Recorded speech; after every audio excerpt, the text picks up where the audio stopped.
குழந்தைங்களே, இன்னைக்கு திருப்பாவையோட 22வது நாள் 22வது பாடலை கேட்கலாம்.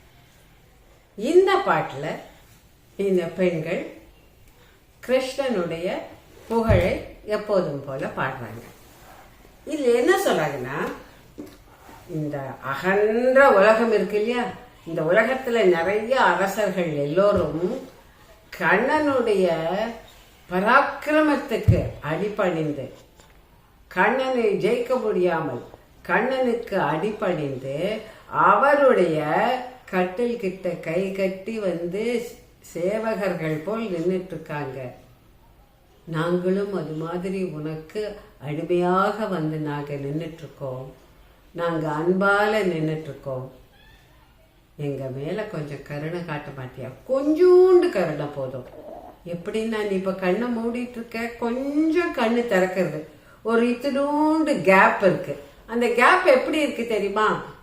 காலில் கட்டி இருக்கிற சலங்கையில மணி இருக்கும் இல்லையா, அந்த மணியில ஒரு சின்ன பிளவு இருக்கும், ஒரு ஒரு கிராக்கு, அது மாதிரி சின்ன கேப். அது வழியா எங்களை பார்த்தா போதும். உன்னோட தாமரை பூ இப்படியே மலர ஆரம்பிக்கும் போது சின்னதா விலகும் அந்த இதழ்கள். அது மாதிரி உன்னோட கடைக்கண் இத்துணூண்டு எங்க மேல பட்டாலே எங்களுக்கு பெரிய சந்தோஷம், எங்களுக்கு பேரின்பம் கிடைக்கும், எங்களுக்கு மோட்சம் கிடைக்கும். அப்படி எங்களை பார்க்க மாட்டேங்க, எங்க சாபமெல்லாம் தீர்ந்து போயிடும். கண்ணா, உன்னுடைய பார்வை எங்க மேல பட்டாலே எங்க சாபமெல்லாம் தீர்ந்து போயிடும் அப்படின்னு இந்த ஆயர்பாடி பெண்கள் கண்ணனை வேண்டி நிக்கிறாங்க இந்த பாட்டுல. இன்னைக்கு உங்களுக்கு நான் அடுத்த அவதாரம் சொல்லணும். அது ராமாவதாரம். உங்களுக்கு தெரியும், ராமர் சீதை கதை நிறைய நீங்க கேட்டுப்போய், போன ஒரு பாட்டிலேயே அந்த கதையை நான் சொல்லியிருக்கேன். அதனால இப்ப ராமாவதாரத்தை பத்தி சொல்லல, இப்போ பலராம அவதாரத்தை பத்தி சொல்ல போறேன். பலராமன் கிருஷ்ணனுடைய சகோதரன். நாரதர் ஒரு தடவை மகாவிஷ்ணு கிட்ட, நீங்க எப்படி ஒரே யுகத்துல 8வது அவதாரமான பலராமனையும் 9வது அவதாரமான கிருஷ்ணனையும் அந்த இதுவும் பிறந்தீர்கள், எப்படி அவதாரம் பண்ணினீங்க ஒரே யுகத்துல அப்படின்னு. அப்போ எனக்கு வேற வேற ரூபம் எடுக்கக்கூடிய எனக்கு திறமை இருக்கு, அப்படி எனக்கு விதிக்கப்பட்டிருக்கு.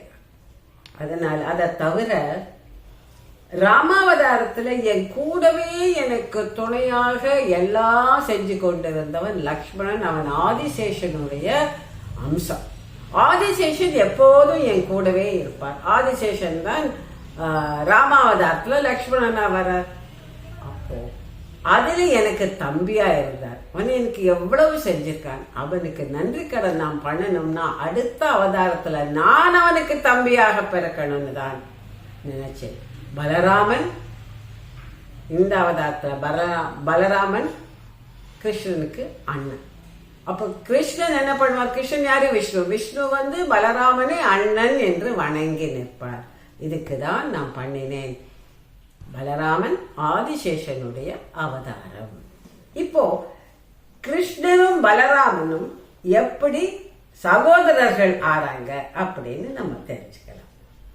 தேவகிக்கும் வசுதேவருக்கும் கல்யாணமானப்போ அவங்க 2 பேரையும் ஒரு சாரட்னா கோச், ஒரு ரதத்துல வச்சு கூட்டிட்டு போறார் கம்சர். அப்போ வழியில ஒரு அசரீரி கேட்கறது. அசரீரின்னா முகம் எதுவும் தெரியாம வெறும் குரல் மட்டும் வானத்துல இருந்து வரும், அதுக்கு பேர் தான் அசரீரி. அசரீரி கேட்கறது. அந்த அசரீரி என்ன சொல்றது? கம்சா, உன்னுடைய தங்கை தேவகிக்கு பிறக்கும் 8வது குழந்தை உன்னை கொல்லும் அப்படி. உடனே கம்சனுக்கு கோபம், இப்பவே இந்த தேவகியை கொண்டு போடுறேன், இவன் இருந்தா தானே குழந்தை பிறக்கும்னு. அப்போ வசுதேவர் தடுக்கிறார். ஐயோ, இப்பதான் கல்யாணம் பண்ணிட்டு வந்திருக்க, உடனே கொல்லக்கூடாதுன்னு சமாதானமா எப்படியோ பேசி பேசி அவன் மனசை மாத்தி அப்பா தேவகியை கொல்லாம விட்டுடுறாங்க. அதுக்கு பதிலா நான் பிறக்கிற எல்லா குழந்தையும் உங்ககிட்டயே கொடுத்துடுறேங்க. உடனே கம்சன் இவங்களை தன் கண்ட்ரோல் வச்சுட்டாதான் நடக்கும் அப்படின்னு 2 பேரை ஜெயில போட்டுருவான். தேவகியும் வசுதேவரையும் ஜெயில போட்டுடுவான். கூடவே தன்னுடைய அப்பா உக்கிரசேனரையும் ஜெயில போட்டுடுறான். எல்லாரையும் ஜெயில போட்டானா இப்போ ஒவ்வொரு குழந்தையா பிறக்கும் பொழுது அவனுக்கு தெரிய வந்ததுன்னா உடனே அந்த குழந்தைய கொன்னுடுவான். இப்போ 7வது குழந்தை பலராமன். அப்போ மகாவிஷ்ணு என்ன பண்றார், தன்னுடைய யோக மாயாதேவியை கூப்பிட்டு நீ இப்போ ஆதிசேஷன் வசுதேவரோட முதல் மனைவி ரோஹிணியின் வயிற்றுக்கு செல்ல வேண்டும். தேவகி அவ பிரெக்னெண்டா இருக்கா. இந்த கருவை நீ அந்த ரோஹிணியோட வயத்துக்கு மாத்தணும். நீ அப்படி மாத்திட்டு நீ யசோதைக்கு பெண் குழந்தையா பிறக்கணும். அப்படி பிறந்தேன்னா உன்னை எல்லாரும் கடவுளாக, வைஷ்ணவின்னு கடவுளாக கொண்டாடுவாங்க.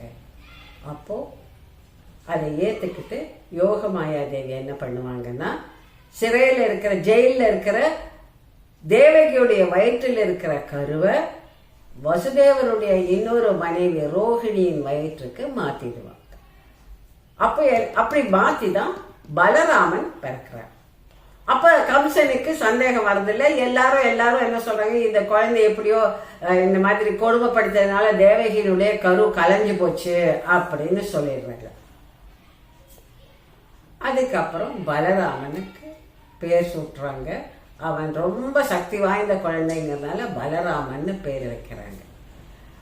பலராமனும் கிருஷ்ணனும் அண்ணன் தம்பிகளா ரொம்ப ஒற்றுமையா இருக்காங்க. ஒருத்தரை விட்டுட்டு ஒருத்தர் இருக்க மாட்டாங்க. எப்போதுமே ஒருத்தருக்கு ஒருத்தர் சப்போர்ட்டா இருப்பாங்க. ஒரு நாள் இவங்க எல்லாம் விளையாடிட்டு இருக்கும் போது ஒரு ஃப்ரெண்டு சொல்றான், அந்த பனைமர காட்டுல ஒரு அரக்கன் இருக்கான், அவன் ரொம்ப தொந்தரவு பண்றான்னு ஒண்ணு பலராமன் போவான். அந்த பனைமர காட்டுல இருக்கிற அரக்கன் பேரு தேனுகன். அவன் கழுத வடிவத்தில் இருப்பான். அந்த கழுத வடிவத்தில் இருக்கிற தேனுகனோட சண்டை போட்டு அவனோட காலை பிடிச்சு கர தலைக்கு மேல சுத்தி அவனை சாகடிச்சிடுவான். அப்போ அந்த தேனுகன் இறந்து போயிடுவான். மக்கள் எல்லாரும் கொஞ்சம் ரிலீஃபோட இருப்பாங்க. அப்பா அரக்கன் போயிட்டான், பலராமன் காப்பாத்திட்டாங்க. அதே மாதிரி இன்னும் ஒருத்தன் பிரலாபன் ஒரு அரக்கன், அவனையும் பலராமன் தான் கொல்வான். அவனை எப்படி கொல்வான்னா, அவங்க எல்லாம் விளையாடிட்டு இருப்பாங்க. அதாவது ரன்னிங் ரேஸ் வச்சு விளையாடிட்டு இருப்பாங்க. அப்புறம் விளையாடும் போது யார் தோத்து போனாங்களோ அவங்க ஜெயிச்சவனை தோல்ல தூக்கிட்டு போகணும். அப்படி இந்த பிரலாபன் தோத்து போயிடுறான். தோத்து போயிட்டு பலராமனை தன்னோட தோல்ல தூக்கி வச்சுட்டு ஓடுறான். அவன் ஓடும்போது பலராமனோட வெயிட் ஜாஸ்தியா இருக்கு. அப்ப அந்த அரக்கன் நல்ல ஹைட்டா பெருசா வான தளவுக்கு ஒசரமா ரூபம் எடுக்கிறான். அவனோட தோல்ல தானே பலராமன் இருக்கான். அவன் தலையில குத்தி அப்படியே அவனை அழிச்சிடுறான். இப்படி பலராமனும் கிருஷ்ணனும் நிறைய அரக்கர்களை கொண்டிருக்காங்க. இது திருமாலோட 8வது அவதாரம். நாளைக்கு 23வது பாட்டோட உங்களை சந்திக்கிறேன்.